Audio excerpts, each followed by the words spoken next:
Velkommen til TV2-nyhederne. Og i dag i København blev der 20 mennesker dræbt af nogle piller. Og pillerne er lige her. Nogle farlige piller må man ikke spise, fordi at de er alt for farlige. Og når det er farligt, betyder det, at man kan ikke leve sit liv længere i verden.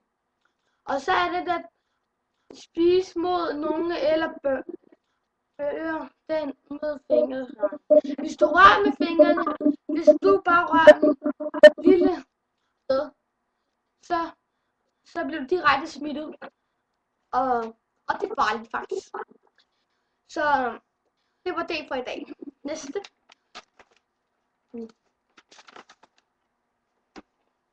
Hej, jeg hedder Hans Borg, jeg er i København, Stadion der. Og det er FC København og Brøndby her. De skal spille i Superligaen, og de er ret deres publikummer ret op at køre. Og det er ekstremt farligt. Inde på banen bliver der kastet kanonslag og fyrværkeri af alt de der lort der. Og det er fandme ikke godt. Og vi skal sende nogle soldater ud. Og så skal vi næste. Og det er Hans Borg, der kommer ud igen. Hej, velkommen. Vi er på Albertslund politistation. Og velkommen til Christian Clausen. Christian Clausen, hvordan har du med, at Danmarks landstræner er død? Jamen, jeg har det helt dårligt, og jeg kan ikke gøre noget andet, så hvad skal vi gøre?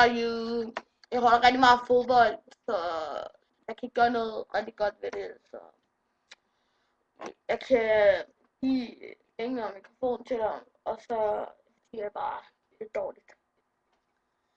Jeg siger, at han siger, at han har det dårligt, rigtig dårligt. Og så har vi fået at vide, når man klipper sine øjenbryn sådan her, med en lille.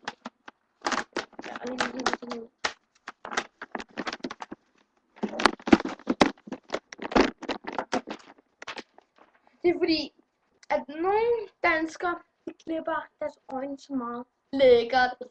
Så skal man se det her.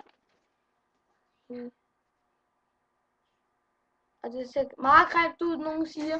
Men det er moderne her i Danmark, at de klipper, altså de laver deres øjenbryn sådan der. Og det interesserer muslimerne ikke så meget ved.